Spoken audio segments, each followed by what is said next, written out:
जय श्री श्री पंचतत्व की।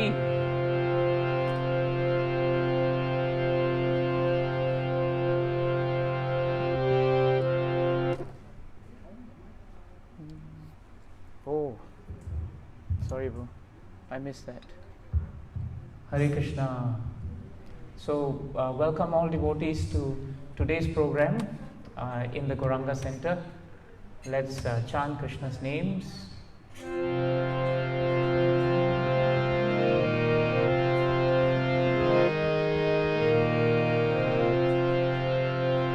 Jaya Radha Madhava Kunja Bihari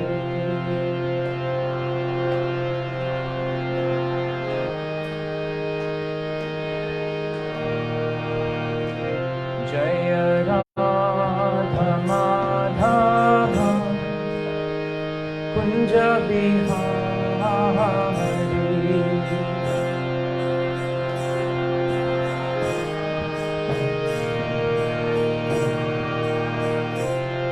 Jaya Gopi Jana Vallabha Girivaradhari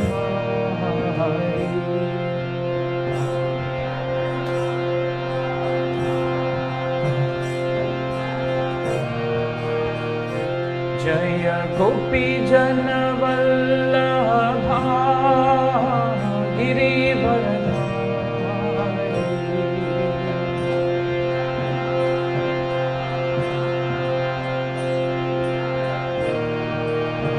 Yashoda Nandana Braja Janana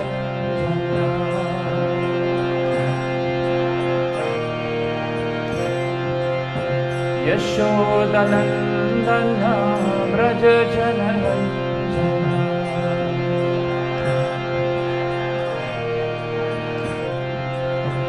Yamuna Tira Vanachari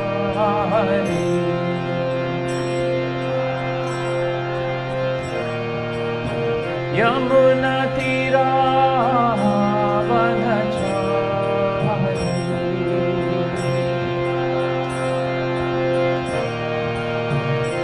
Jaya Radha Madhava Kunja Bihari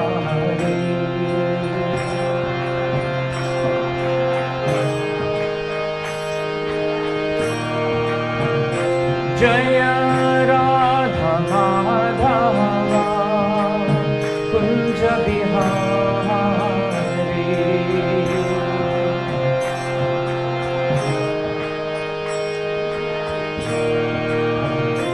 Jaya Gopi Jana Vallabha Girivaradhari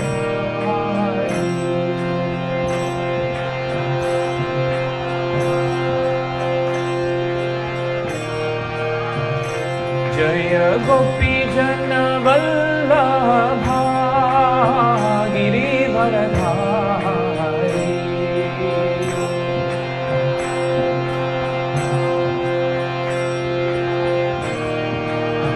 Yashoda Nandana Braja Janaranjana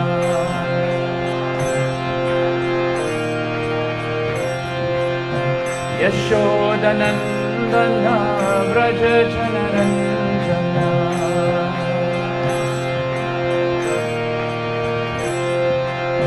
Yamuna Tira Vanachari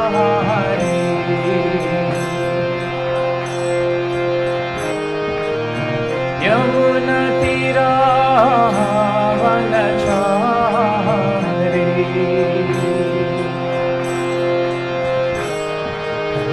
Yamuna Tira Vanachari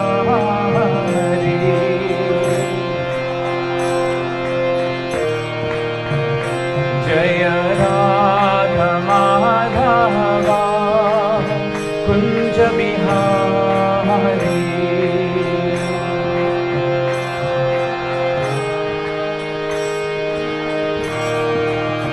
Jaya Radha Madhava Kunja Bihari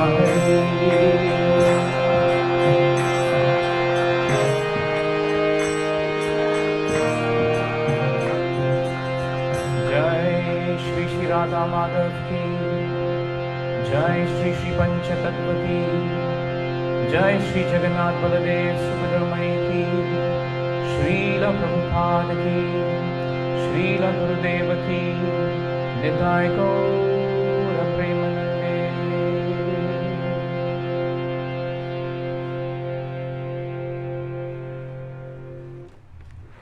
Thank you very much, Yadu. Nice to hear young devotees playing mridanga so nicely. You know, no kirtan is complete without mridanga. No matter how we sing, without Lord Balram's mercy, it becomes very difficult. But then, in order for us to play mridanga also, it's not whether we want to play or we can play. Finally, it's up to Jagannath. It's Jagannath wants, somehow, he will allow us to play. So this mood in which we approach any service in our devotional life is the subject of today's discussion. Purushottam Mass last day was yesterday, but we thought, why not? Let's end the weekend by remembering what we can take from Purushottam Mass. And that's why we requested Swayam Prakash Prabhu and myself to just wrap up with a few nice points from the concept of surrender. Tomorrow morning, Swayam Prakash Prabhu will speak on Parikshit Maharaj, I believe, and how he gloriously conveyed the element of surrender in his life. And today I thought, since following up from the last weekend, when we spoke about the 5 items of surrender, I think the verse is up there, right? Prakash Prabhu, the verse is up, okay. So the verse is up, and you all would have remembered that we discussed each limb of the surrender in some detail. And if you also recall, there were nice examples from Bhagavatam that showed us, how each of these, all the wonderful devotees actually exhibited the qualities of each of this limb. So it's very important when we talk about the word surrender, that we first of all understand from Sastric point of view that surrender is a very deep concept. It is not like the Japanese surrendered, or the German surrendered, or the American surrendered. But it's much deeper than that. Surrender in the material world means I have lost, I have nothing left, therefore I have to surrender. Surrender in the material world always means you have lost, isn't it? Nobody surrenders. Even if you want to sell HDB flat, for example, you can't sell it market value, HDB takes it back. They call it surrender value. Surrender value, but it's not Sharanagati value. It's not. Surrender value means if your flat is going for 500,000 on the market, surrender value means 190 to 200,000. That's it. So what you have to do, you just put your hands up and say surrender. That's how it is. So in material world, the concept of surrender is very different from spiritual world. In spiritual world, the whole point of surrender, as we discussed in each of the limb, it is the first starting point of surrender. If we really want to start surrendering to Krishna, if we have a desire to surrender to Krishna, then the first thing we will do is actually to start making sure that in our life, we accept things which are favorable to devotional service. That's the starting point of our surrender. We should live our life in such a way, Srila Prabhupada writes in the purport here, that we must do everything and anything and accept that as being favorable. That is the starting point. When Krishna sees this devotee is ready to accept anything which is favorable, even though it comes with great cost, then Krishna becomes attracted to such a devotee. And it's always very clear that when you accept something, you must forego something, isn't it? And that is why here it is very nice. Anukulyasya. That means anything that assists devotional service. That is anukulyasya. And the other thing that we don't want, anything that hinders devotional service. Pratikulyasya. Anu and prati. Prati means we reject. Anything that is coming in between us and Krishna, we should reject it. And Prabhupada defines that as renunciation. So whenever we talk about renunciation in spiritual life, what we are talking about is renunciation of that which is unfavorable to our devotional service. Therefore, when we simplify our existence, automatically 2 things are done in surrender. When we simplify our existence such that only Krishna becomes the object of our life and our time, then automatically we accept things that are favorable to that, and we reject things that are unfavorable to that. Now, in order for us to be able to accept and reject, there must also be the next three very important limbs, because they become the foundation for this principle of acceptance. You will be able to accept things which are favorable to devotional service when you have the conviction that Krishna will give you protection. Isn't it so? Think about it. When we have the conviction that Krishna will protect me, then it becomes easier to accept things which are favorable to devotional service. And at the same time, when we accept things which are favorable to devotional service, they purify our consciousness, and then we can actually accept that Krishna alone is my guardian and my protector. And therefore, I will only be dependent on Krishna and no one else. See? So actually, they are all very much related. So when we accept Krishna, that means we accept Krishna as only Krishna will give me protection. That conviction is there. Vishvasaha. We have great conviction, determination. Hanumanji was a very good example of that. For him, he accepted that only Lord Ram will give him protection. He accepted Lord Ram as his only master. He didn't accept anyone, didn't see anyone, didn't even think anyone, even in his dream, that he should surrender to anyone. He was not. For him, his Lord Ram was whole and soul. The gopis were the same. For them, Krishna was Tapta Jivana. He was their life. There was nothing else that came between them and Krishna. They did all their material duties immaculately, no doubt. And they had their families, they had everything. But Krishna was always the object of their love. This is very important. So, when these limbs are there, and we accept Krishna as our guardian, our master, and there is no one else except Krishna, then the final limb today that we wanted to spend time on is actually the limb known as humility, Karpanye. Karpanye is not only translated as humility, but you find that Srila Prabhupada also very often speaks about humility with the term meekness. Meek and humble. That always comes together. And when you read about the items of surrender in many other places where Srila Prabhupada has spoken about, you'll also find that Prabhupada not only uses the word humble, but very often he uses the word meek and humble. Meek and humble. Again, meekness is considered to be a quality of weakness in this world. If someone is very meek, generally it means that person doesn't know what to say, or is very intimidated, can easily be pushed around. That's the idea in the material world. But in spiritual world, meekness and humility are actually strengths. In order for us to appreciate what humility is actually, we should understand one nice point that Prabhupada brings up. It's in the 7th canto, 5th chapter, 23rd and 24th verses in the purport. It's a very nice point in the purport Prabhupada brings up. There's one comparison Prabhupada gives in that line that makes us understand the principle of humility. In that verse, in the purport, Prabhupada writes there that a quality of a devotee is Atma Nivedanam. Atma Nivedanam means a devotee who is surrendered. And surrendered means actually he's getting all the principles of Sharanagati complete. That is why Bali Maharaj was considered to be Atma Nivedanam, because he got all 6 divisions of surrender in his life. He exemplified it. But the point that is being stated by Prabhupada says is that Atma Nivedam refers to that stage of life where a devotee has no motive other than to serve Krishna.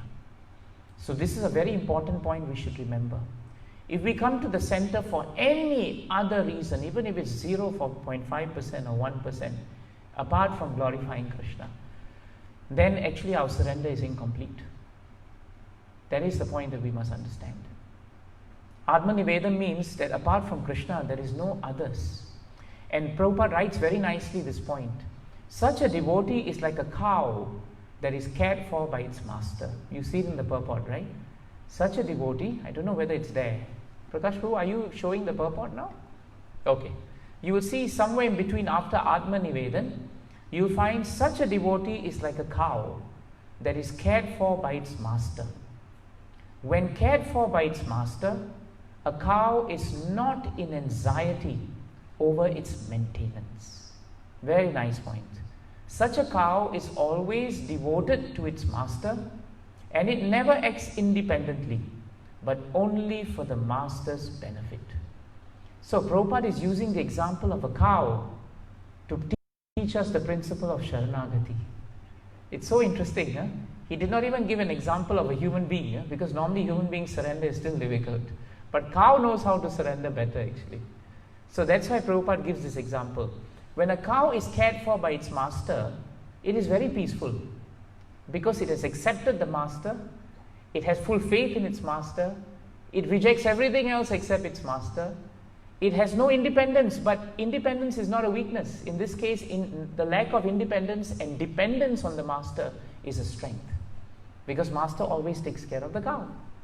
So this analogy that Prabhupada gives us is very, very nice, and we should remember that actually. So again, somewhere further down actually, I can't remember, and there's another point there also, where also Prabhupada brings up, but I can't find the reference here. Again, Prabhupada brings up the same point actually. No, actually it's in Ritasu's prayers, which we discussed last week. How the baby calves, the calves, they just simply wait anxiously to find the time when their mother is available for the milking. And that is also the principle of surrender, because they have no one except their mother. And the baby calf is never proud. Neither is the cow which is cared for by the master. There is no pride in them. They are very humble, but they are very surrendered. And because they are humble and surrendered, the reason for their greatness is because they are able to actually accept that Krishna and Krishna alone, the master and master alone, is everything to them. This is how we must actually build up our sadhana. When we chant Krishna's names, when we do any form of devotional service, the whole point, Prabhus and Matajis, is to come to this point. Just like a cow has full faith in its master and is very peaceful, in the same way we must become peaceful. Arjuna was very peaceful even after Bhishma Dev made that vow that next day he is going to kill Arjuna. Even after he took that vow, right? Arjuna was very peaceful because even though that vow was taken, it did not matter to him, even though it was very clear that Arjuna's position was compromised by the fact that the arrows were taken away. And yet, Prabhupada writes in Bhagavatam, Arjuna was able to sleep very well. And actually, it was Krishna who was worried. Krishna, the Supreme Personality of Godhead, was worried, such that he came into the tent just to see if how much Arjuna must be worried, he was thinking. But to his surprise, Arjuna was sleeping very well. And when he woke up Arjuna and said, aren't you afraid that tomorrow, if you don't fulfill your vow, you will have to jump into the fire as you have taken a vow? And Arjuna said, why should I be afraid? You are there. You are there, Keshava. You are there, Govinda. And therefore, why should I be afraid? This is the mood of a disciple who has surrendered. So this point is very important, which now brings us to try and understand, how does humility fit into all these items? How does humility figure when we surrender? This is a very important point for us to remember. The best way to understand humility is to define it by Srila Prabhupada's definition. And if you look at the purport of 13th chapter, 8th verse. In 13th chapter, 8th verse, Prabhupada very nicely defines humility. He defines humility as not hankering for the satisfaction of being honored by others. What a nice point. Not hankering for the satisfaction of being honored by others. In other words, very often the mood in this material world is that we always hanker to become satisfied by others either praising us, honoring us, or making us feel like we are important. And Prabhupada writes here, the devotee who is really humble, that person doesn't hanker for that need to be honored, that need to be praised, that need to be given adoration. So this is a very important definition in the 13th chapter, 8th verse. It's in the purport, right? That line is the starting point for us to understand this whole point of humility. So a Vaishnava does not endeavor to prove his or her worth to others or even to themselves. Because if we are trying to do devotional service to prove how good we are at something, then there is no question of surrender. Because there's no question of humility. In fact, the main reason why we should be serving, Prabhupada says, is that we should be serving simply to please and endeavor Krishna, to endeavor for Krishna. That's all. That's all. If we don't endeavor to please only Krishna, and we expect that devotees must give us this encouragement, it's important, no doubt. But we cannot live to wait for others to always encourage us. All the time cannot be that everyone must always say, you are so good, you're very good, you're good, you're good. We can't. Then we are the ones who are actually worshipping ourselves. Might as well we do arati for ourselves. What is the point then? The whole point here is that if we create an expectation in our own heart that others must acknowledge our humility, that others must acknowledge our greatness, then this lack of humility impedes our surrender. You see the point? It impedes our surrender because we no longer think of Krishna as our maintainer. We no longer want to surrender to Krishna. We no longer want to accept and reject things based on what Krishna wants. It all comes down to what we want. And ironically, actually, very often humility is not properly understood. Someone can be acting humbly just to attract others' attention, just to appreciate how humble we are. It can actually happen. The mind is so powerful that the mind can actually tell someone, you act in such a way that you're so humble that people say, oh, you're very humble. But actually when people say you're very humble, our pride is actually growing. Isn't that very dangerous? None of the great devotees we spoke about last week, Bali Maharaj, Ambarish Maharaj, Draupadi, none of them made a show of humility. All they did actually was that they were not concerned about being honored.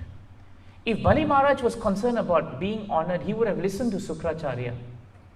Because then the person who to take away his honor was Vamandev.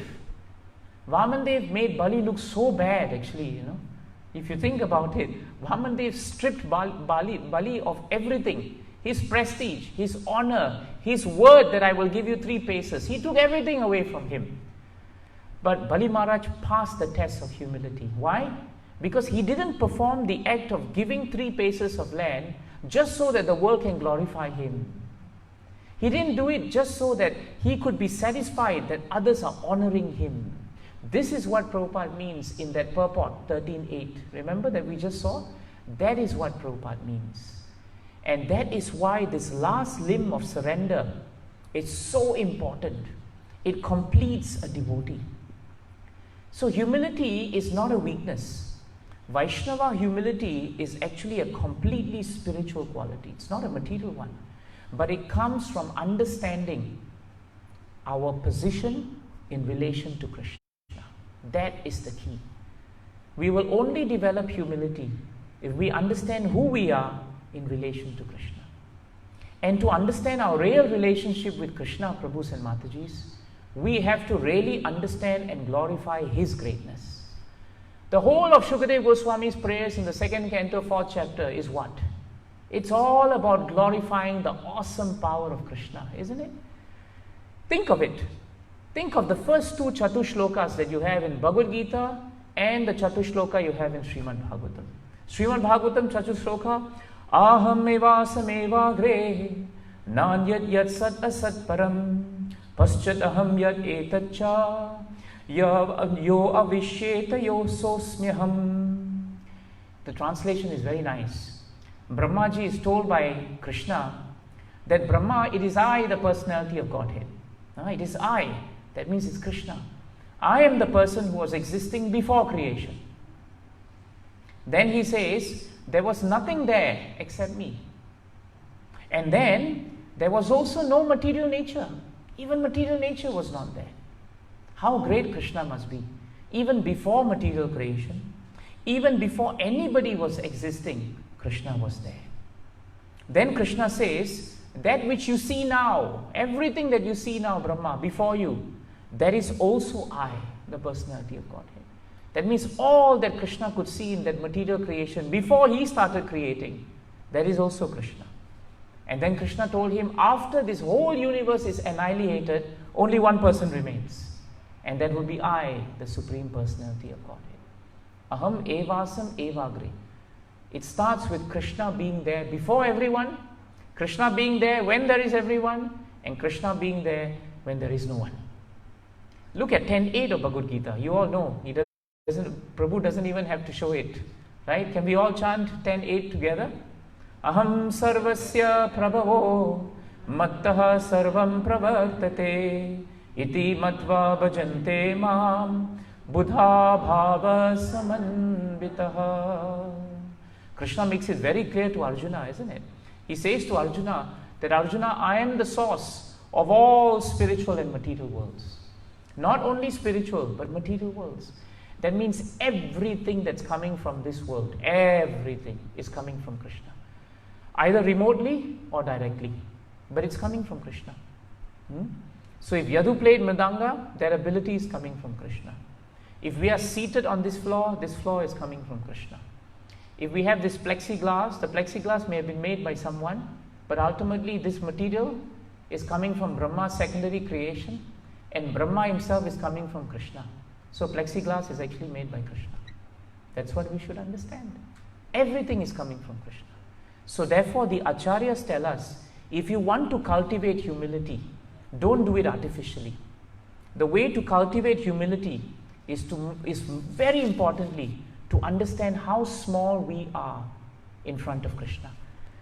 Radhanath Maharaj says this very nice point, He says, imagine that you are in a little rowboat, not even a proper boat with engine, just a little rowboat, and you are in the middle of a Pacific Ocean, and you are alone, maybe 5,000 to 6,000 miles away from land. Do you feel small? Maharaj asked. You will feel very small actually. Another example he gave is nice. He said, imagine you're sitting at the foot of the gigantic Himalayan mountains. Would you really feel big? You feel very, very small. So Maharaj also then went on to say, if you're surrounded by 10 massive elephants, will you feel big? You feel very small. You'll also realize you're in danger because you're very small. So Maharaj then ended by saying that actually we should understand how small we are. Now we should also understand how Arjuna felt. Think of Arjuna in the battlefield. Such a powerful warrior, right? Able to kill Maharathis upon Maharathis. If you read Mahabharata, some of the warfare that Arjuna did was amazing. He didn't kill people by the hundreds, by the way. He killed people by the thousands. It's all RA, by the way. But it's heavy duty killing. And he was just one person. But when Arjuna saw the Virat Rupa of Krishna in the 11th chapter, he couldn't take it. He couldn't take it. After a while, he said, I can't. Obeisance to you in the front, in the back, in the sides. He just couldn't take the awesome power of Krishna. And yet he himself was so powerful. So if Arjuna himself could not take it, to the extent that we understand Krishna and his greatness, to that extent Bhagavatam tells us, we will understand that we are actually very small. This is how we induce humility to grow in our hearts. Srila Prabhupada, once was sitting down with His Holiness Tamal Krishna Goswami Maharaj, so famous in Lilamrita. And, Tamal Krishna Maharaj was sharing with Srila Prabhupada, how this management is such a big burden of responsibility, because of all the disciples. Tamal Krishna Maharaj was at the apex of leadership. Every single large project that you read about, you will find that Prabhupada would have sent Tamal Krishna Maharaj. He would always get the job done. But then one day, true to his humility, he himself sat down in front of Prabhupada and he said, this management is very big. It's too much, it's mind-boggling. How do I continue with this?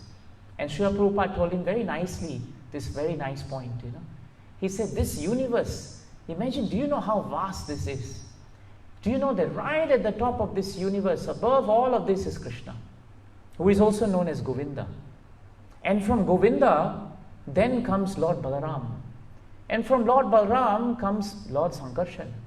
And after Lord Sankarshan comes Lord Narayana. And after Lord Narayana comes the second feature of Sankarshan. And after Lord Sankarshan comes in his second feature, then Karana Dakashai Vishnu comes, and this whole universe is born from his paws.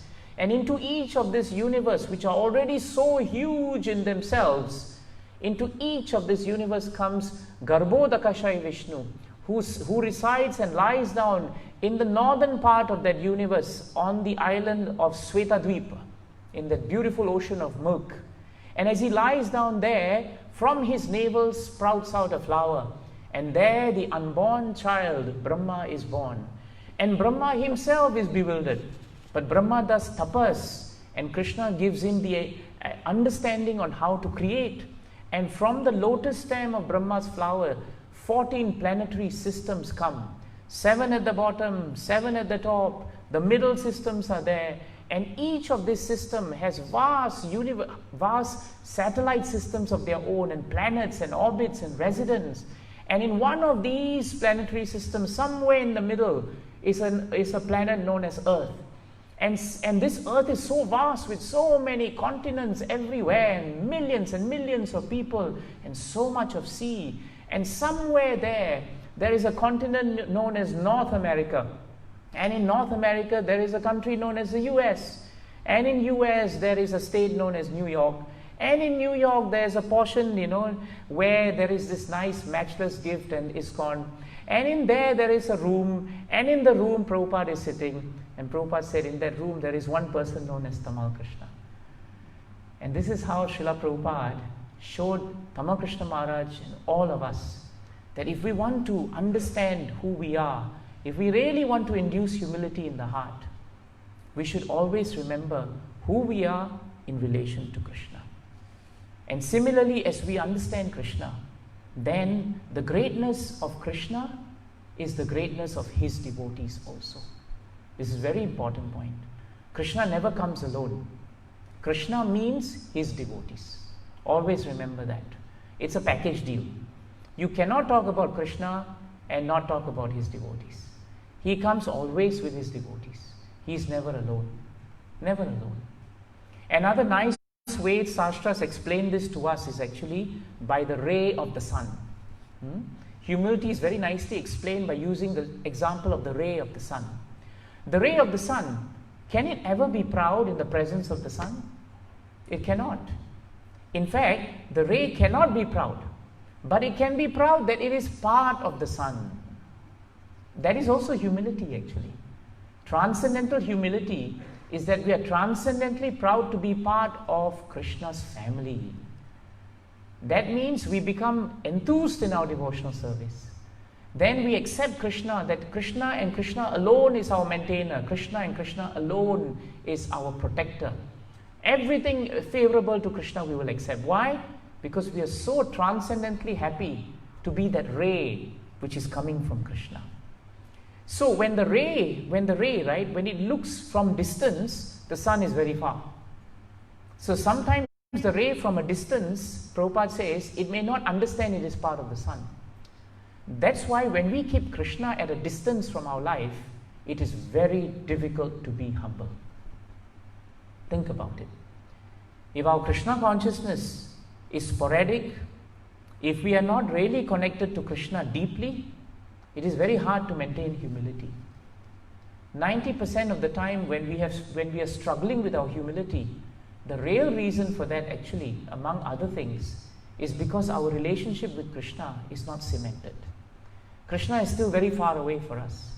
We are not spending enough time with him, and we are not realizing his greatness. So when a ray is very close to Krishna, then the ray can realize, when the ray is close to the sun, then the ray can realize how large the sun is actually, isn't it? So this is how Prabhupada describes to us that actually, as we understand Krishna, as we understand his greatness, we will become humble. Otherwise, this false pride that we have, it is what grows in the place of humility. So real humility should not make us arrogant. But real humility should not also make us depressed. Oh, I'm very fallen, I'm very fallen, I'm very fallen. Sometimes devotees feel they're so fallen they don't do any service. Have you heard of devotees when you say, Prabhu, please help me do this? Prabhu, I'm very fallen, I can't do it. You feel like killing him because you need help. Prabhu, can you help me to carry? Prabhu, I have no qualification to touch this. What will you feel? You feel like dropping it on him, isn't it? So this kind of humility is really not humility. So when a devotee is humble, it doesn't make the devotee weak. In fact, it makes the devotee strong. Look at Hanumanji when he went to Lanka. When he deliberately got caught and stood before Ravana, he had a very arrogant standing, when you read Ramayana. But that arrogance was not coming from him. He stood there and said that I am a messenger of Lord Rama. In other words, that ray understood that it is coming from the sun. And that's why he took up all his services in Ramayana with great gusto, with great enthusiasm, with Vishwasaha, with great conviction that Lord Ram is my master. See how he carried this hill, for Sanjivani. The carrying of the hill was amazing, because even though he was told exactly where to find the plant, what will be the color of the plant, Hanumanji, his constitutional nature was he's not a pharmacist. So when he went there, I also suspect he's colorblind, because he couldn't see the color of the plant if you read Ramayana. But in any case, when he went there, he looked and looked and looked, but time was running out. So what did he do? He just used that which was favorable for the devotional service. He just picked up the whole mountain, right? If I can't find a medicine in the pharmacy, I'll just bring the pharmacy to Lord Ram. That's what he did. And then the pharmacist there found the right medication and gave it. And Prabhupada says in a lecture that this is humility. Using your talents for Krishna with faith. Using your talents for Krishna with faith. Doesn't make us arrogant. Actually, it makes us humble, because we realize how great Krishna is and how fortunate we are to be able to serve him.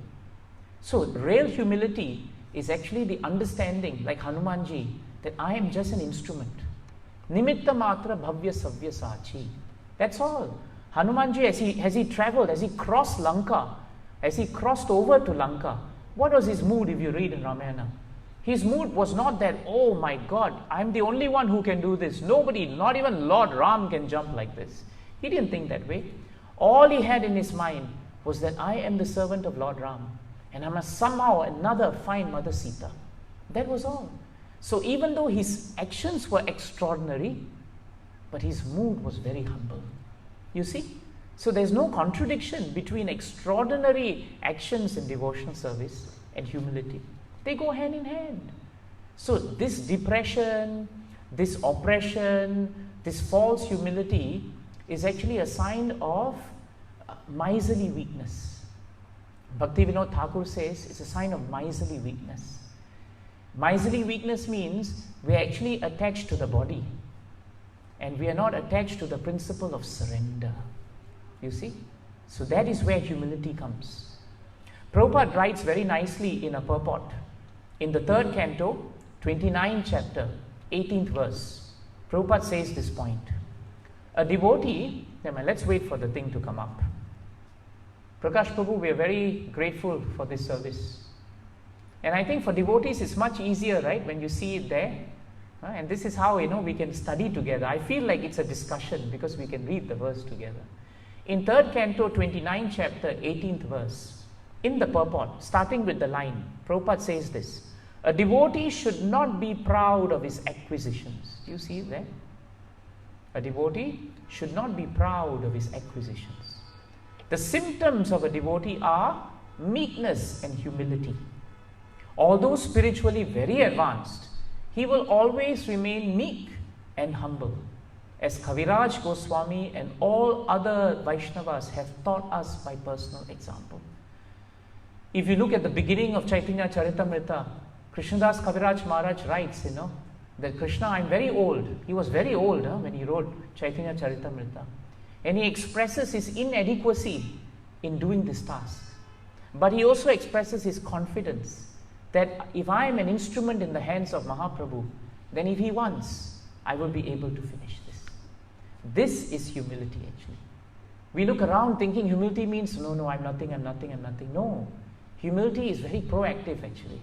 It's very proactive. But at the heart of it is the point that we are instruments.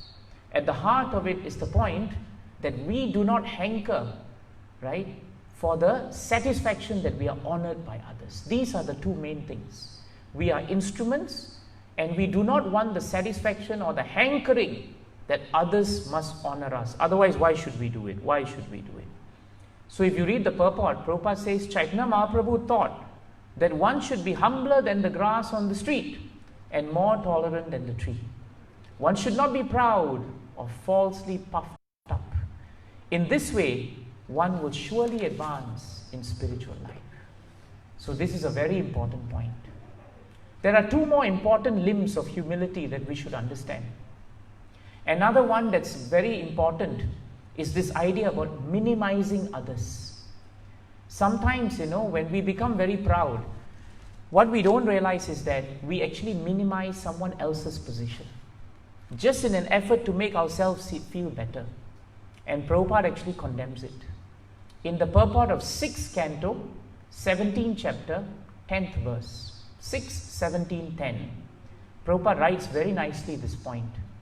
And if we are humble and meek, then this is how we should not be actually. 6, 17, 10. Is it there, Prabhu? You see the line.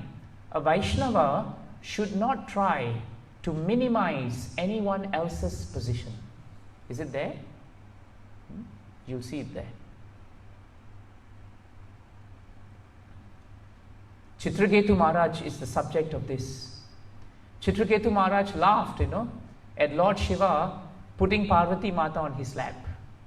And even though he laughed and his intentions were very good, Prabhupada also writes there that he had become a bit falsely proud because he had taken darshan of Lord Sankarshan. Imagine if a great personality like Chitraketu Maharaj could become a little bit proud after seeing Lord Sankarshan. We have to be very careful. He's at such an exalted level. So Prabhupada writes here, it is better to remain humble and meek and chant the Hare Krishna mantra. The word Nirjittatma Abhimanine indicates that Chitraketu thought himself a better controller of the senses than Mother Parvati. No, than Lord Shiva. Although actually he was not. Because of all these considerations, Mother Parvati was somewhat angry at Chitraketu. And Prabhupada makes a very nice statement. Unless one is humble and meek, one cannot qualify to sit at the lotus feet of the Lord. So this last limb of Sharanagati is very important. Because until this mood comes in our hearts, this is the last snare of Maya that prevents us from surrendering actually. So we should remember that if we want to invoke humility in our heart, we should always see good in other devotees. Don't minimize anyone's position. Don't say that, they are not good enough for this, not good enough for that. Who are we to say that? Only the sun can say that. We are the rays. They are also rays. How do we know what is in the heart of a Vaishnava except the Lord and the pure devotee? No one can know that. So Prabhupada's point about minimizing anyone is something that we must be very, very careful. Very careful. In a conversation, this you won't be able to produce here, but I'm just telling you. In a room conversation one time, Srila Prabhupada was talking to this person, Dr. Karan Singh. He sometimes was a collaborator. You find him and Mr. Patel, these are people Prabhupada will speak about. So Prabhupada says in his conversation, Ahankara Vimudhatma. You all know, right? Ahankara Vimudhatma means the ego. The false ego bewilders us. And then Dr. Singh laughs, And then Prabhupada says, so humbleness is a very good qualification. And in the Bible also, Prabhupada is saying, it is said, the humble and meek, they will reap the kingdom of God. I think you will find. Then Shyam Sundar Prabhu says, they will inherit the earth. Prabhupada says, yes. Shyam Sundar repeats, the meek shall inherit the earth. And then Prabhupada says, so, because of our puffed up condition on account of this body is illusion. Because I'm not this body. Therefore, Brahma Bhutaha, those who are self-realized, they are Prasannatma. Any condition of life, they will be happy and jolly. So this is another symptom of humility. A genuinely humble person can smile at everyone. My Guru Maharaj used to say that very often. He says, what does it take for us to smile at someone? Even Maharaj used to say, a dog is not coming to you, a cow is not coming to you, a living human being is coming to you. What does it take for you to smile at the person? So smiling at someone is a very good indication of genuine humility. Otherwise, when we are always envious of others, it's very difficult for us to smile at anyone, because we're always in this mood of competition of the material world.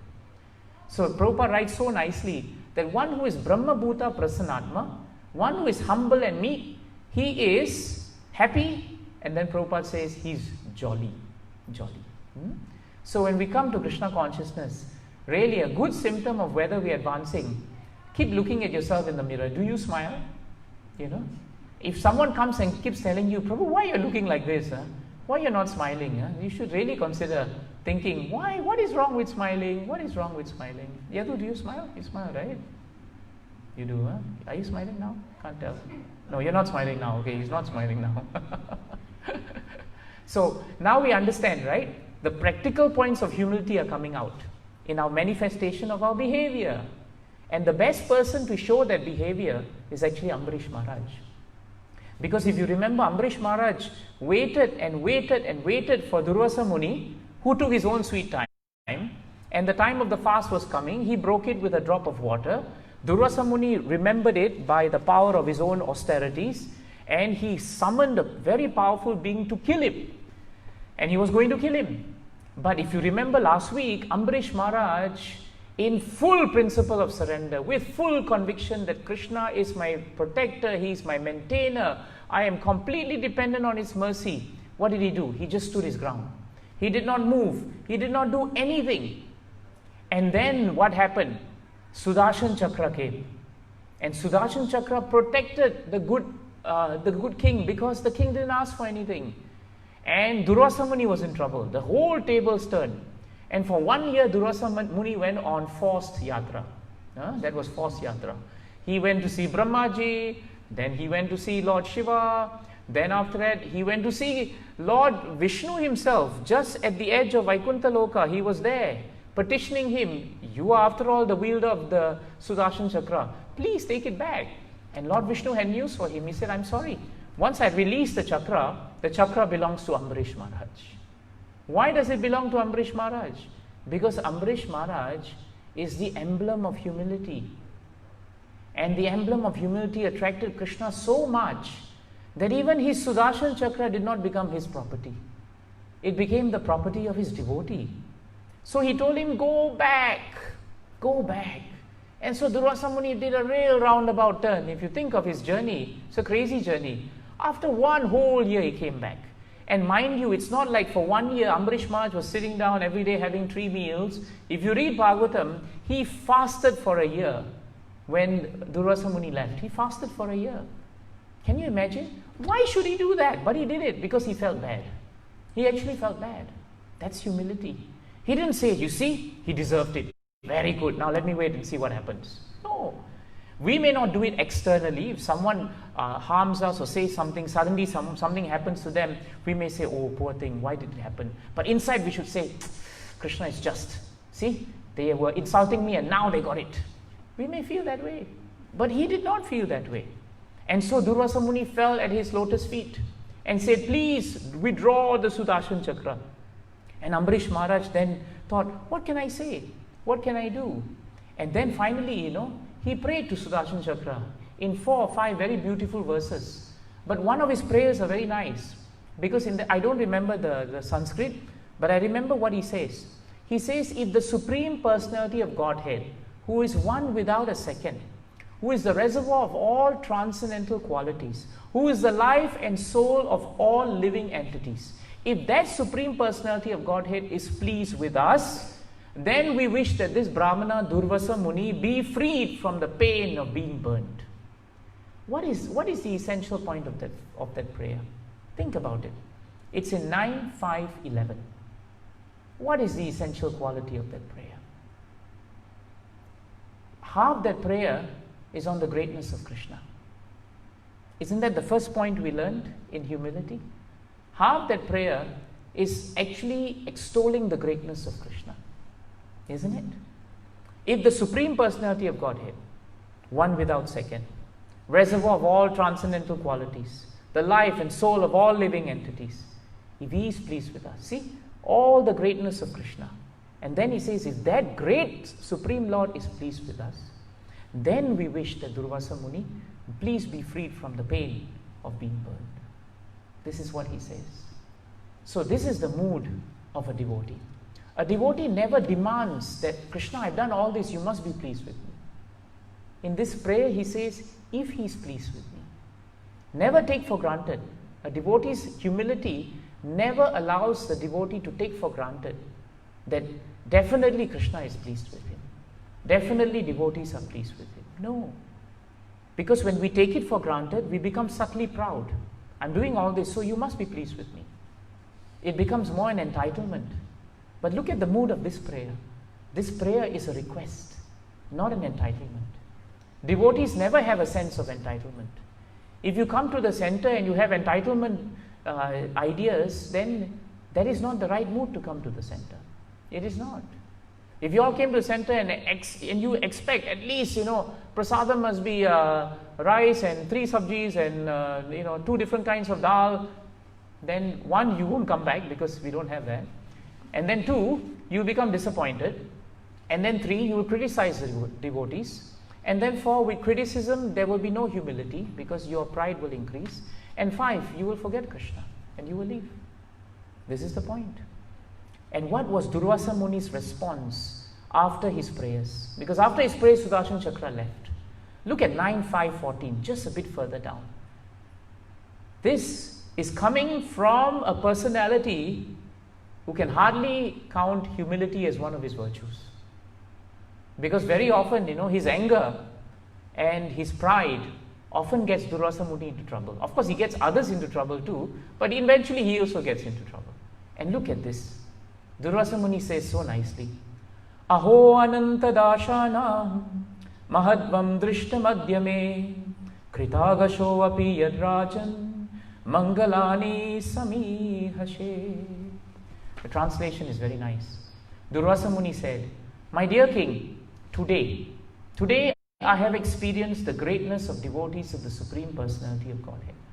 For although I have committed an offense, you have prayed for my good fortune. That is humility. That is the humility of Ambarish Maharaj that attracted even Durvasa Muni. One who is humble and meek never means harm to others. Never. One who is humble and meek always thinks and sees the hand of Krishna. Tomorrow you will hear from Swayam Prakash Prabhu the meekness and humility of Parikshit Maharaj in seeing the hand of Krishna. The meekness and humility of Sudama in seeing the hand of Krishna, that why I must leave after seeing him and he did not give me anything. It's for me, it's better for me. We will see now before we end the meekness and the humility of Brahmaji just before he actually starts creating. But this is the greatness of devotees. A devotee's humility is the difference. It's the devotee's humility that allows a devotee to always pray for the good fortune of others who threaten to harm him or her. And that is what sets a devotee apart from the non-devotee. And that's what attracts Krishna very, very much. Chaitanya Mahaprabhu is the emblem of that. Amoga, the son-in-law of Sarvabhauma Bhattacharya, was so offensive to Mahaprabhu. When he sat down to take prasadam with Bhattacharya's house, yes, it was food fit for a king, but it was out of love that Bhattacharya gave Mahaprabhu. And why not? Mahaprabhu may have been in the garb of a sannyasi, but he was the Supreme Personality of Godhead. When Mahaprabhu told Bhattacharya, Bhattacharya, I'm sannyasi, I cannot eat so many 64 different Chapan Bhog items. Bhattacharya said, how can you say that? You are eating the same thing in Jagannath Puri every day. And Mahaprabhu smiled because he knew that Bhattacharya knew that he was the Supreme Personality of Godhead. And yet when he sat down to eat it, Amok came and very loudly said, what is this sannyasi? Eating food fit for a king. He is not a sannyasi. And he ran away. Second time he had the gall to come back, and again he said that. This is, I don't know how to say it. Some people do this. They don't say directly. Supposing you're talking to someone may want to criticize you, but they speak very loudly about you to someone else. You've seen all this, right? It happens, I don't know why people do this, but it happens. So you can see it started actually there. Amoga speaks very loudly and then walks away. And Bhattacharya is so angry, so hurt. He says, today Amog should go to hell. He told his daughter, you should break the marriage with Amoga because he is not a devotee. Can you imagine? Imagine that, to that point. But what did Mahaprabhu say? Mahaprabhu was contemplative. Mahaprabhu was introspective. Mahaprabhu just said one thing. Actually, what he said is not very far from the truth. What harm is there in what he said? Think about it, he said. After all, I am sannyasi. Why should I be eating this? What signal do I send out? So it's not wrong what he said. There is some truth to it. Mahaprabhu showed us how humility should actually grow in our hearts. Instead of blaming others, we should introspect ourselves. That is humility. I just want to put on this verse of 3:9-22 of Srimad Bhagavatam. It's a beautiful verse. And I thought that this verse, will give us, this is the culmination of this entire time we spent on Sharanagati. And you will see now how Brahmaji exhibits humility. If you study 3:9-22, 23, 24 and 25, study them together, how to approach Krishna with humility is given in these 4 verses. In the whole of Bhagavatam, these 4 verses represent and crystallize humility. Look at the first verse.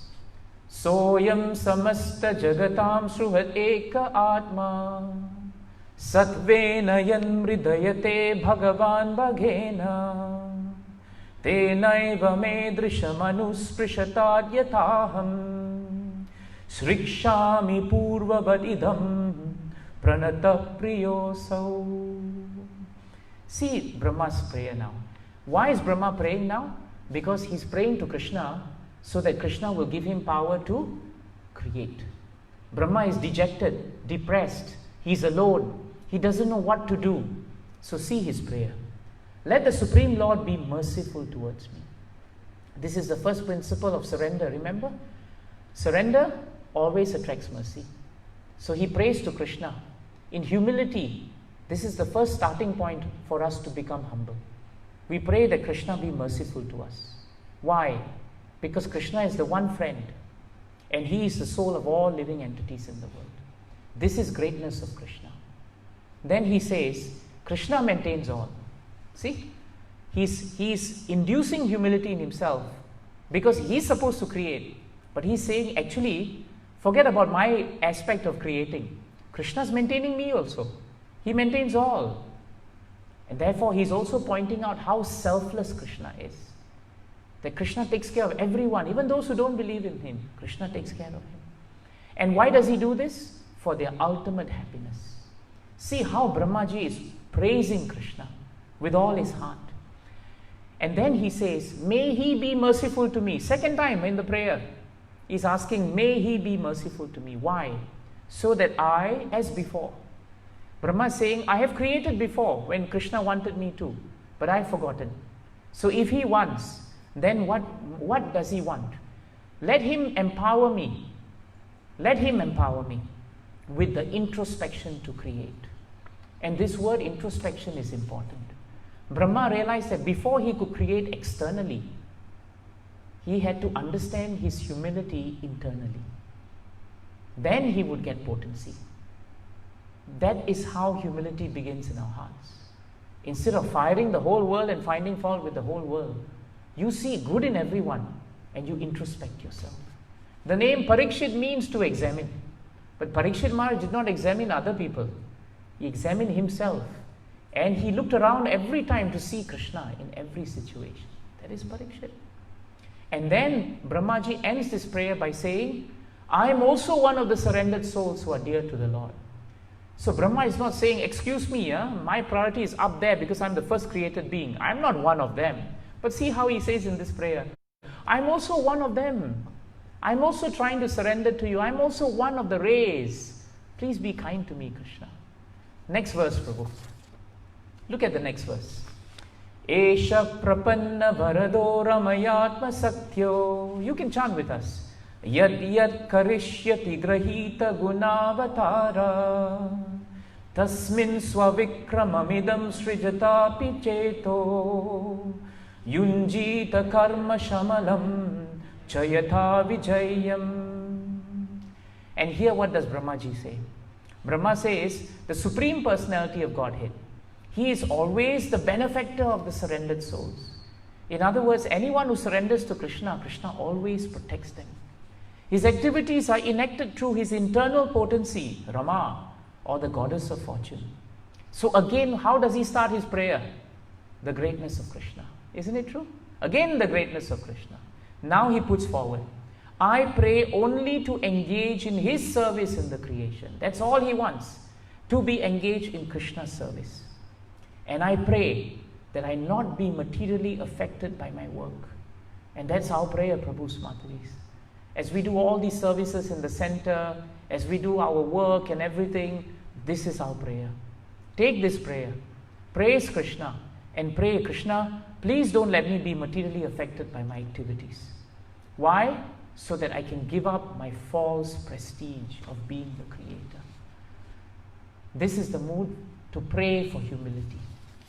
Next verse, Prabhuji. Let's look at 3:9-24. You have it there? Nabi hridad hita shato ambasi yasya pumso Vijnana Shakti Ahamasa Mananta Shakte Rupam Vichitram Midamasya Vivrinvato Me Mari Rishishta Nigamasya Giram Vishargaha. And here, how does he start? He says that the Lord's potencies are innumerable. He lies down in the water of devastation, and I am born as the universal total energy from the navel lake in which the lotus sprouts. I am now engaged in manifesting His diverse energies, not my energies, but His energies, in the form of cosmic manifestation. And look at the last line. I therefore pray that in the course of my material activities, I may not be deviated from the vibrations of Vedic hymns. In simple language, Brahma is praying for one thing. Amidst all my work, amidst all that activities that I do, let me never stop studying Srimad Bhagavatam. That's all.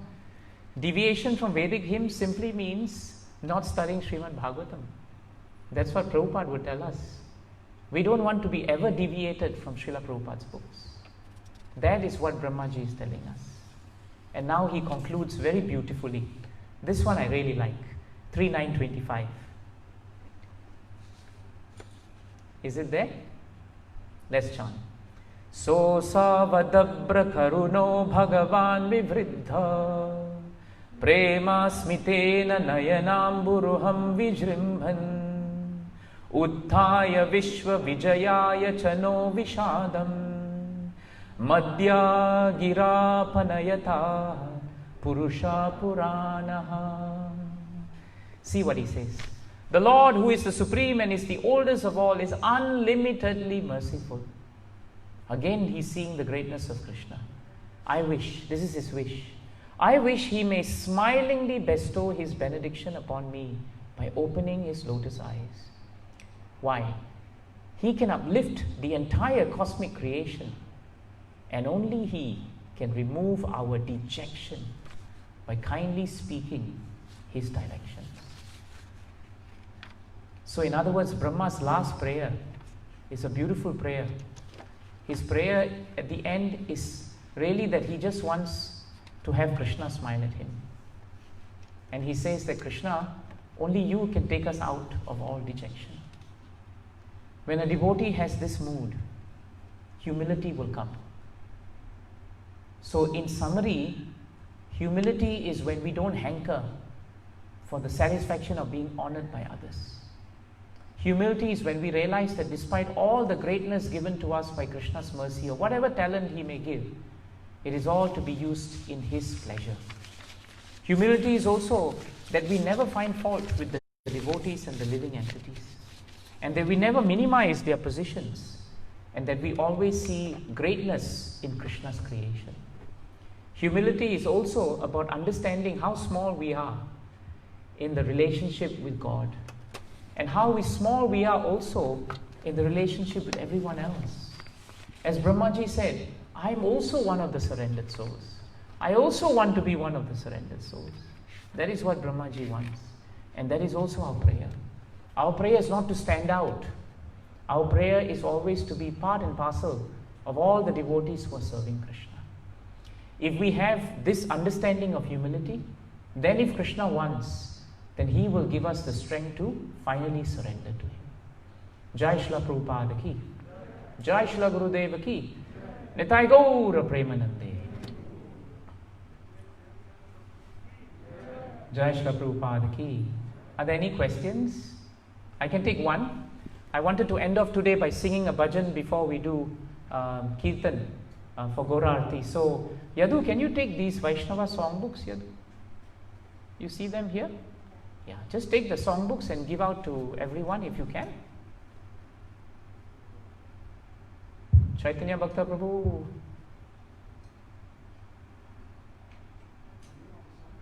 The name of the song is Jeev Jago, Gora Chanda Bole. Page 37. It's by Bhaktivinoda Thakur. It's a beautiful song.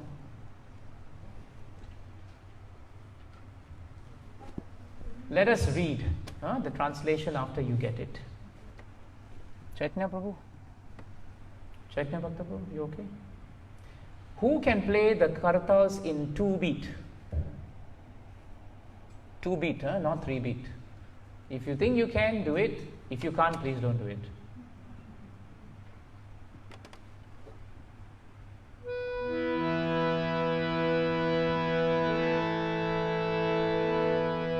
Let's read the translation. Oh, you put it up, bro. Oh my God, everything is up there. Okay. Lord Gauranga calls, wake up, sleeping souls, wake up, sleeping souls. You have slept so long in the lap of the witch Maya. You came into this world saying, oh my Lord, I will certainly worship you. But having forgotten this promise, you have remained in great ignorance. I have descended just to save you. Other than myself, who else is your friend?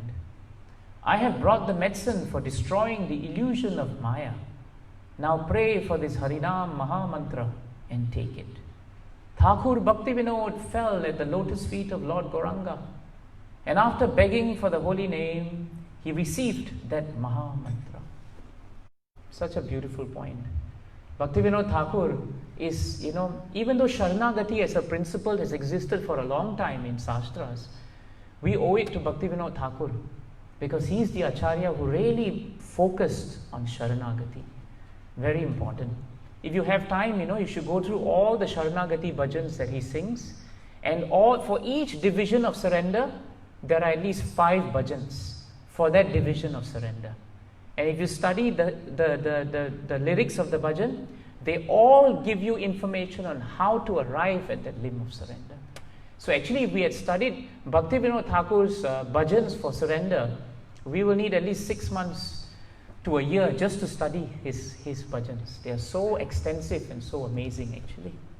So let's try and chant this very nice verse if we can.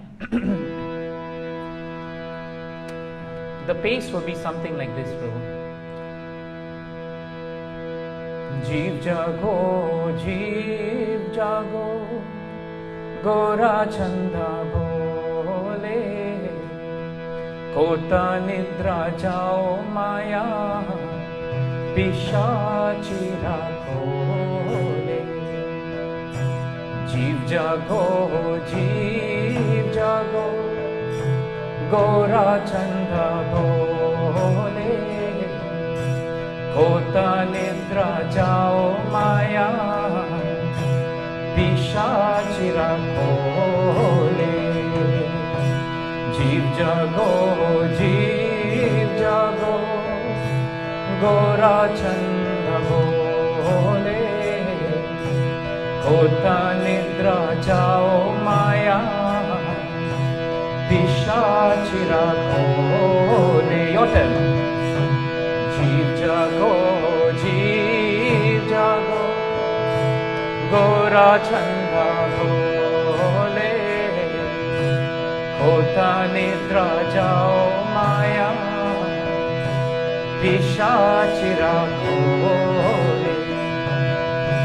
बाजी बोबुलिया एशे संसारा बिथारे, बाजी बोबुलिया एशे संसारा बिथारे। भूलिया रोहिले तुमी अविद्यारा भारे, भूलिया रोहिले तुमी अविद्यारा भारे। तुम्हारा लोईते आमी होइनु अवतारा, तुम्हारा लोईते आमी होइनु अवतारा।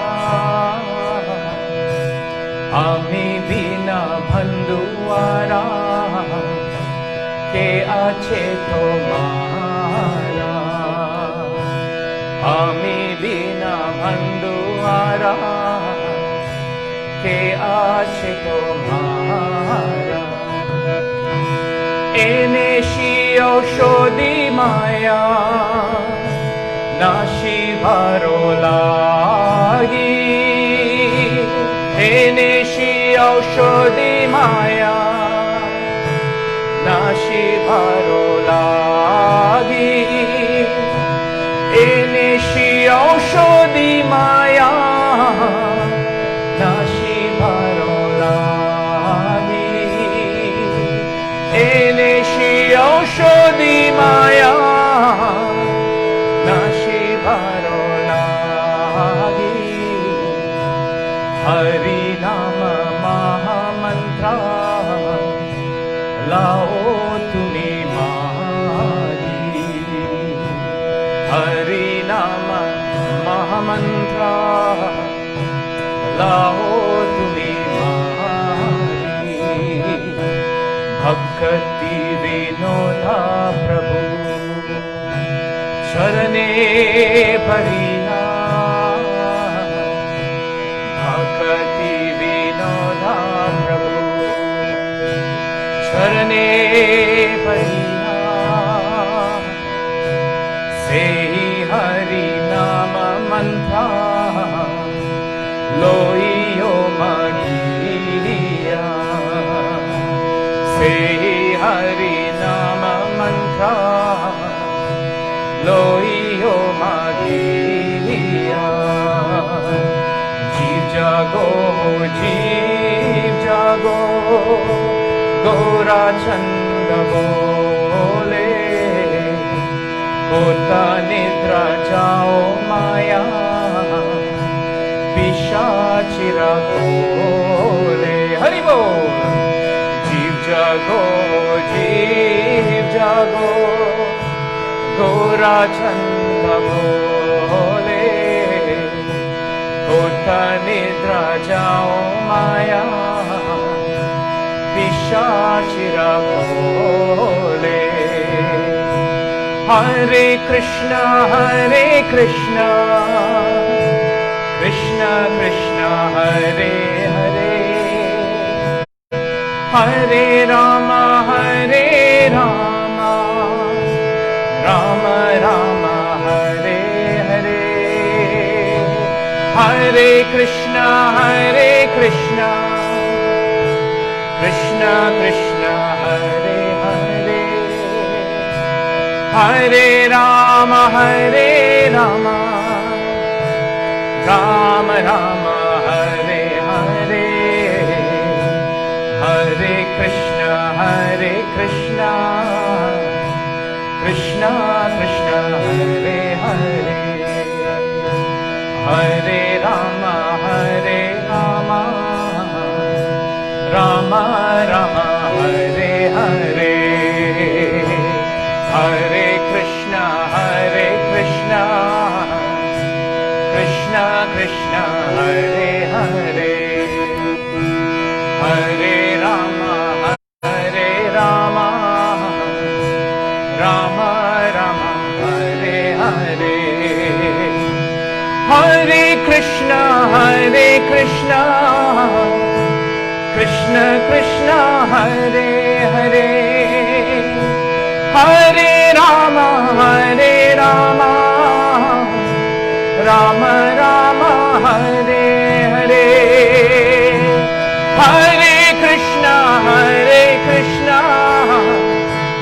Krishna Krishna, Hare Hare, Hare Rama,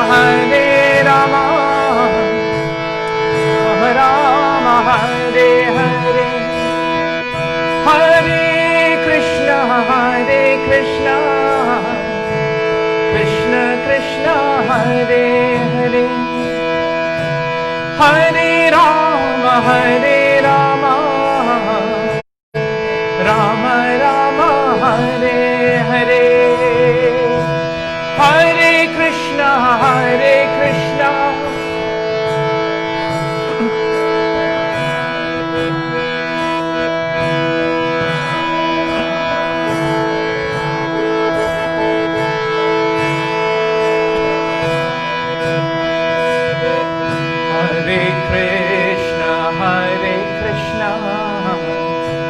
Krishna Krishna, Hare Hare, Hare Rama, Rama Rama, Hare Hare, Hare Krishna, Krishna Krishna, Hare Hare, Hare Rama, Rama Rama.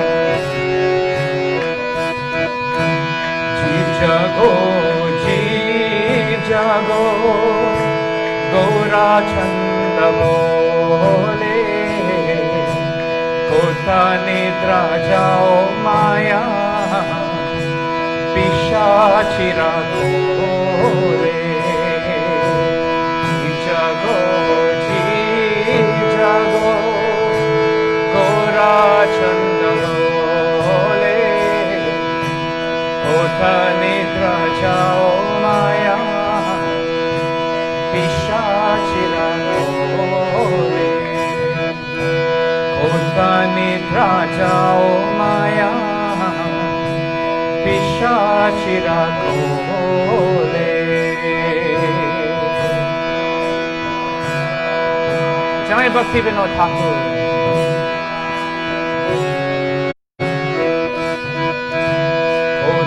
Nidra jao maya, Pishachira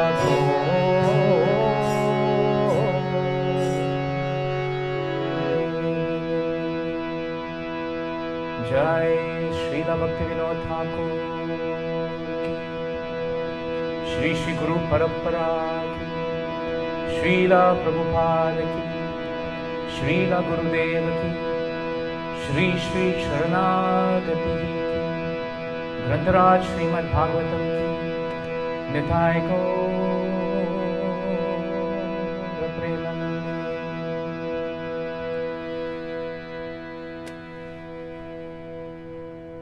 So thank you very much for your time, Prabhus, Matajis. Do you realize that there are so many beautiful bhajans in our Vaishnava songbook? Would you like to have one day, where we just move from bhajan to bhajan and just sing them, It'll really be nice actually. I think either the appearance or disappearance of Narottam Das Thakur will come in November, and it'll be probably a Friday. So one thing we should do maybe is have, an entire evening of Narottam Das Thakur's bhajans, and we should just sing it. My fear is that Kaushalya Mataji, Radhika, I think those of us who joined the movement in the earlier years, we grew up on a diet of Vaishnava bhajans, didn't we, Kaushalya Mataji?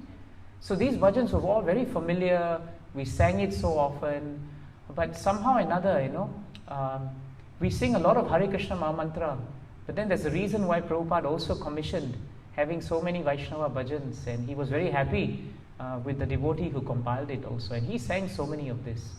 So I think we should make it a point to bring these bhajans into our culture. Sripad Maharaj, Bhakti Swarup Damodar Maharaj, one of the great Kirtaniyas, I asked him, Maharaj, how do you sing these bhajans? He told me he would get on a flight and he would spend an entire flight with his pen and paper writing down the meaning of the bhajan and studying the bhajan. He would absorb himself in the mood of the bhajan. Then he would spend 1-2 weeks just singing the bhajan quietly, contemplatively, introspectively, right? Anusprishatad, that's what Brahmaji said. He would sit down and he would just chant the bhajans to the lordships quietly with himself, just bhajana.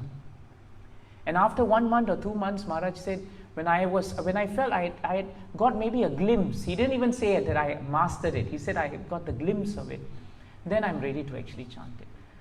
And it's so nice to understand, the mind of a pure devotee.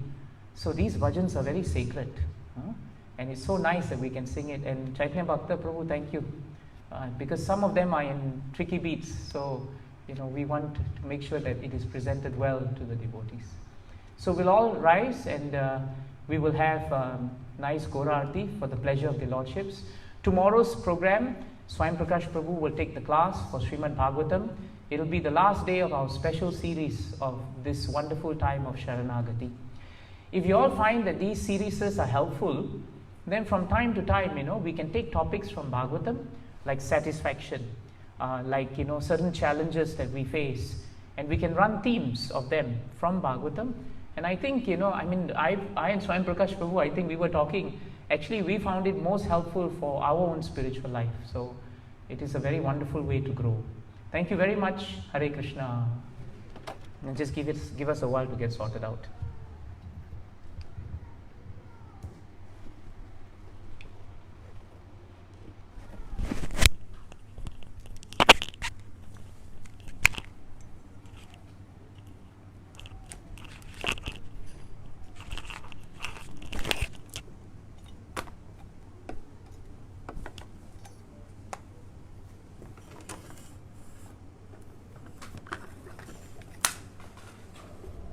Everything is okay, right? Yes. Thank you.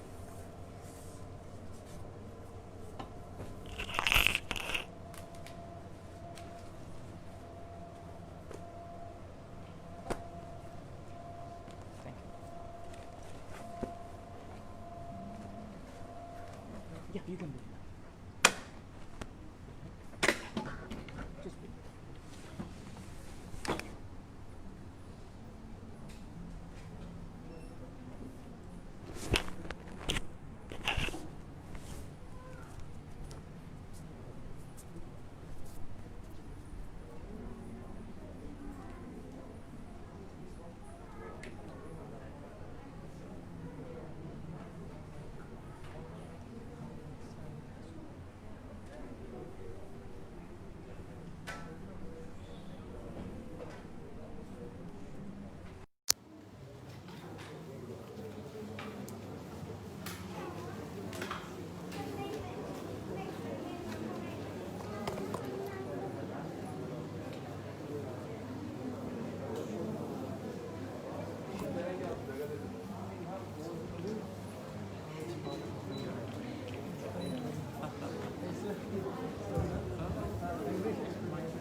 Jaya Panchatattva, Jaya Panchatattva, Jaya Panchatattva, Jaya Panchatattva.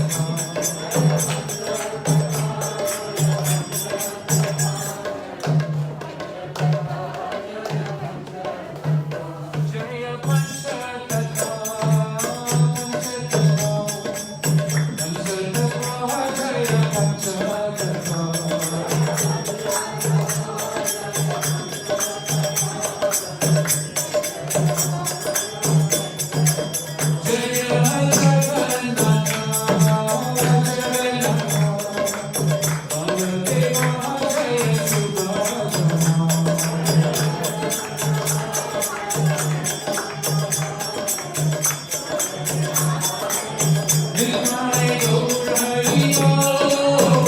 Hari Om.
His Divine Grace A.C. Bhaktivedanta Swami Shri Jai Om Vishnupada Paramahamsa Paribhavicharya Shri Sriman. His Divine Grace Srila Bhakti Siddhanta Saraswati Thakur Maharaj Ji. ISKCON founder, BBG founder, BI founder, Bhakti Kalachetra founder, His Divine Grace A.C. Bhaktivedanta Swami Shri Thakur Ji. Namacharya Sri Haridas Thakur Ji. Sri Sri Sat Goswami Prabhu Ji. अनंत गौरी वैष्णव वृंद की प्रेम से कहो श्री कृष्ण चैतन्य प्रभु नित्यानंद श्री अद्वैत गदाधर श्रीवासदि गौर भक्तवृंद की श्री श्री राधा कृष्ण गोप गोपीनाथ श्याम कुंद राधा कुंद गिरि गोवर्धन की श्री वृंदावन भूमि धाम की श्री मथुरा धाम की श्री मायापुर नावधी धाम की नीलाचल पुरुषोत्तम चेत जगन्नाथ पुरी धाम की चक्रतीर्थ वाम चेत द्वारकापुरी धाम की गौतमय की यमुनामय की श्रीमती तुलसी वृंदाई देवी की सामवेद भक्त वृंद की जय श्री हरिनाम संकीर्तन यज्ञ की हरे कृष्ण महामंत्र युग धर्म की ग्रंथराज श्रीमद् भागवत की त्रैलोक्य प्रेमानंदे all glories to the assembled devotees all glories to the assembled devotees all glories to the assembled devotees all glories to Shri Shri Guru Shri Shri Gauranga all glories to Srila Prabhupada ki.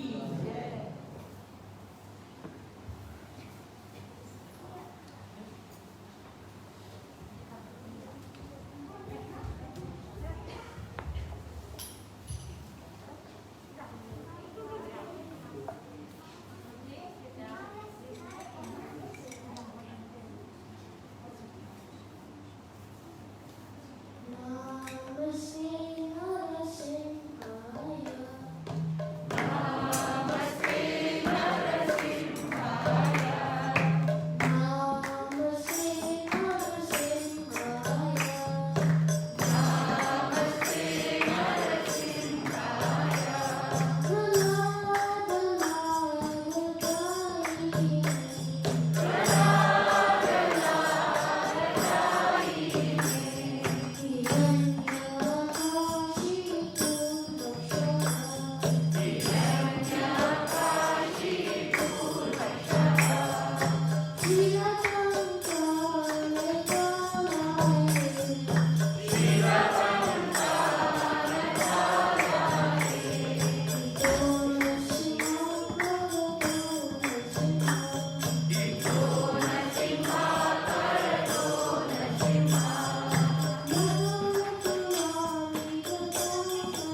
Thank you, devotees, for joining us today. And 31st October is the big day. It's actually the day, first day of Damodar month. We will actually observe it on Saturday, 31st of October. And on that day, their Lordships, Sri Sri Jagannath, Baladev, Subramani, they are coming back to the center. Right? So it's going to be a very auspicious occasion. I know everybody wants to be at the center when it happens. The committee and the devotees have been discussing the matter as I see it, and as we all have discussed, the best way to do it would be to stagger our timings. So their Lordships will arrive in the morning of the Saturday. We will keep you informed of the timings. Now, there will be an opportunity for maybe a few devotees to book their slots for that time when their Lordships come to greet their Lordships with Kirtan. That would be very nice. And then that group will have their time just to receive them. And then we're trying to do a situation where we can have not less than 2 rounds. That means 2 sets, there'll be 2 programs, possibly even 3. I need to discuss it with the devotees to see how that's going to go. But it's unprecedented because it's the first time we're doing it. The only thing is that we need to be disciplined, right? First batch comes, it's done, we have to make sure that the first batch of devotees leave. And then a little while later, given a reasonable time, the second batch comes and they can also take darshan. So you may be the batch which comes at this time, you may be the batch which is after, or maybe the batch before. We'll see how it goes. We'll discuss with the devotees and keep you informed. Don't fight with each other. If you have a booking place, and you want to give it up, don't sell it for $500 on the black market, because that's how innovative people do it actually. So you never know. But if you want to donate that to Krishna, you'll find it. Okay? Just keep us informed. Now, I know COVID is also a difficult time because everyone's status of finance and work is all going up and down. But we appreciate the fact that many devotees have continued their contributions. We request you to continue, please. And if you can even give some more in difficult times, we'll be very happy. Sponsorship of prasadams may not be at the high as it was before, but devotees are going back to the task. When Jagannath Baladev Subramani comes back, Balakrishna Guru, our chief pujari, has confirmed that all the services go back to how they are correct, which means that we really request devotees to please come forward and take up the prasadam sponsorship services. It will be very helpful. Not only will you be able to have the chance to participate in direct service to the Lordships for prasadam, but you will also be involved in actually helping to keep the center running. And I think that's a very important one. We're all a big family here. We need to help each other so that we can all glorify Jagannath, Baladev, and Subhadra. And for those of you who are initiated, for example, and who may not be on the roster services at the moment for the aartis, I think it's time you started coming forward too and making some sense of commitment. Because the more devotees we have, the better. Balakrishna Guru will be the first person to tell you that even with an existing group, it's fragile. Sometimes things happen, devotees can turn up, devotees may not turn up, it can happen. So more devotees, always happier devotees, right? And if you can't do the arati, but you want to be part of the team as we mentioned before, please come and join us. Mangala Arati is there, Gora Arati is there, Shrine Arati. You can make it a point that, okay, as a family, we're going to come once a week to the center in the evening, and we will be there for the service. And in the night, we will clean up everything and we'll go back. It's a wonderful way to put aside time with Jagannath. Please think about it. Jagannath is coming back and it will be really wonderful to have him, but we have to show him our enthusiasm.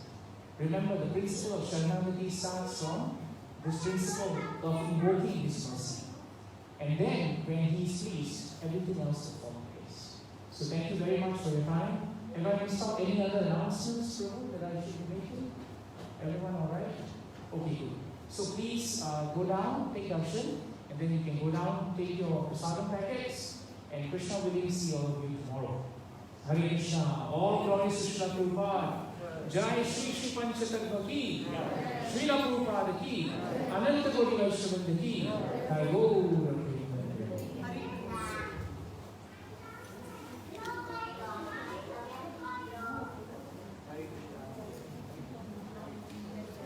How